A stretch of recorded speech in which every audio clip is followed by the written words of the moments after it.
Hi guys! Welcome back to my channel. It's Madel and welcome to our kitchen. So for this vlog, samahan nyo ko at gagawa ako ng itlog maalat or salted egg. Kick.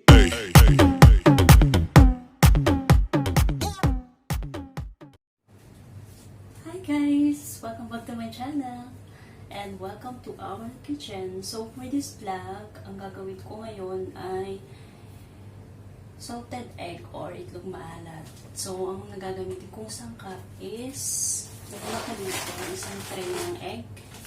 And gagamit din ako ng 1 kilo ng asin or itlog salt. Tapos meron din akong plastic container. So, hindi ko pa alam kung ilan ang magkakasyang itlog dito sa loob nito. Kasi, pupunuin ko to ng tubig na may asin. Tapos, syempre, gagamit din tayo ng 2 litrong tubig. So, umpisa na natin. Ang una is, maglalagay ako ng tubig dito sa plastic container na paghahaluan natin ng asin.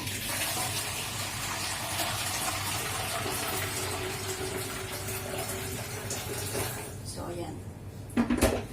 Bali, itong tubig na gagamitin ko para sa plastic container na to is 2 litro. Pero, konti muna ang inilagay ko kasi mag-mimix muna ako ng asin. Tutunayin ko muna siya ng gusto. Tapos, tsaka ko na lang ulit tatagdagan ng tubig.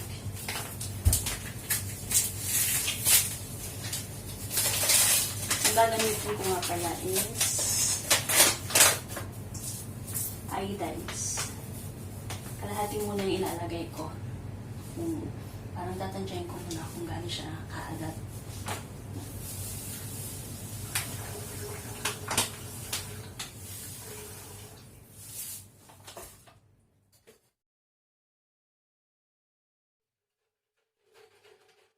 Tutunayin ko siya ng gusto. So, kailangan ko siyang haluin hanggang sa matunaw na siya. Lahat ng nilagay kong asin.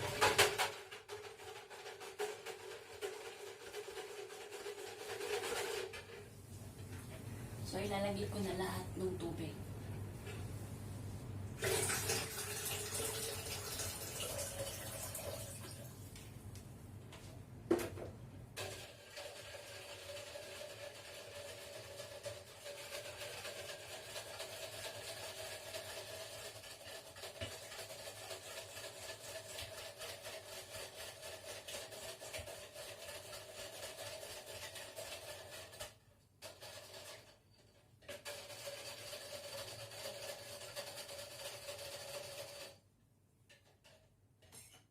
Tikman ko lang kung okay na yung alat niya or kung kailangan ko pa siyang dagdagan ng asin.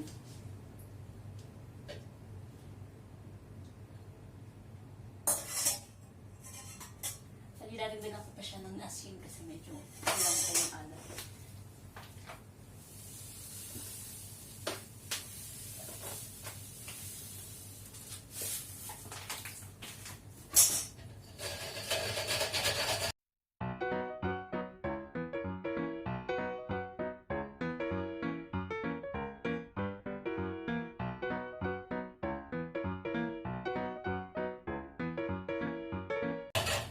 Kapag na-dissolve na ng gusto yung asin, tsaka ko ilalagay itong itlog.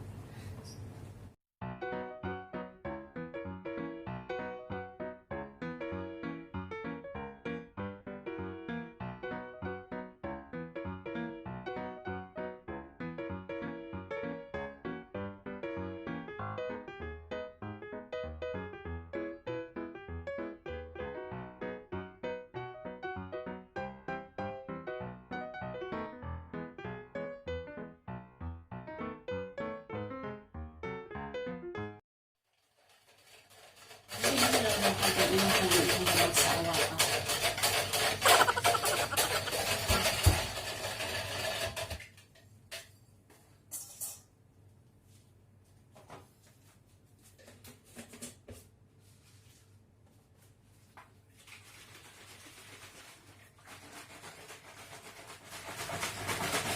Hindi mo na kaya haluin. Anong gagawin mo na? Para matunaw talaga siya. Shake.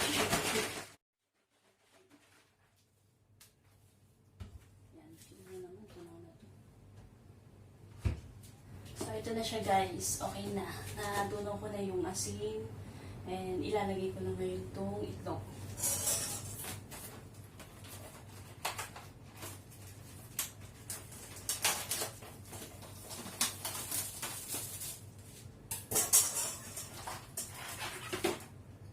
So, ito. Hindi ko alam kung gaano kadami yung may ilalagay kong itlog. Siguro kung ano na lang yung magkakasya.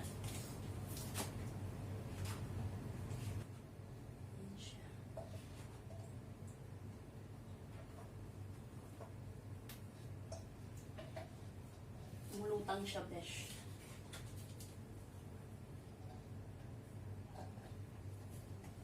Actually, first time kong gagawa nito.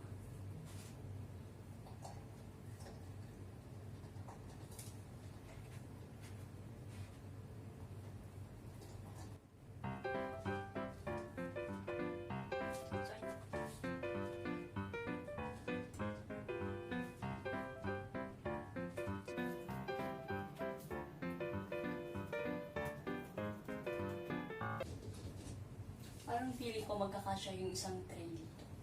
Kasi ang dami pang space sa ilalim. Feeling ko kasya to lahat. Kasi, tignan nyo, ang dami pang space sa ilalim, ang luwag-luwag pa.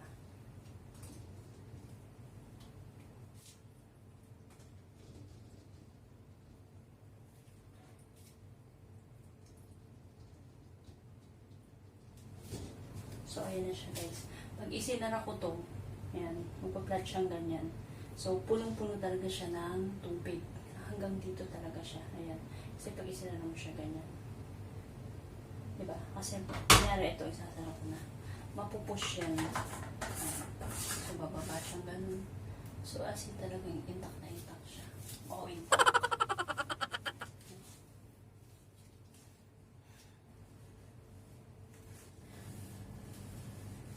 Ito na guys, charan! Nagkasya yung isang tray ng itlog dito sa gata.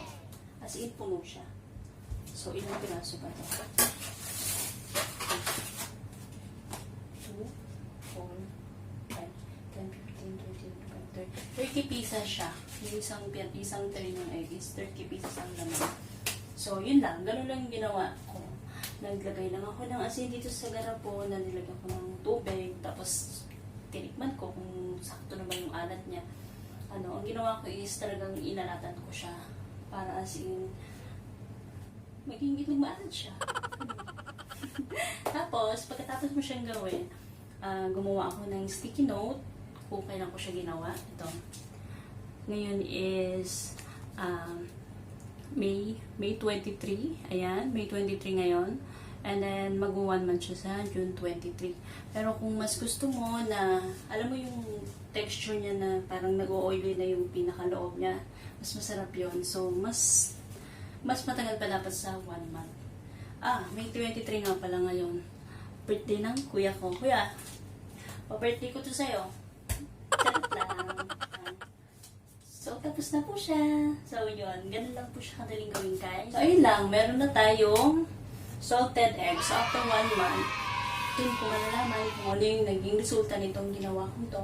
So, sana nagustuhan niyo itong vlog na ginawa ko. And, yung mga bago pa sa channel ko, sana mag-subscribe po kayo. And, huwag niyo pong magkakalimutan mag-thumbs up, mag-comment, and please share my videos. Pakiclick na rin po yung notification bell para update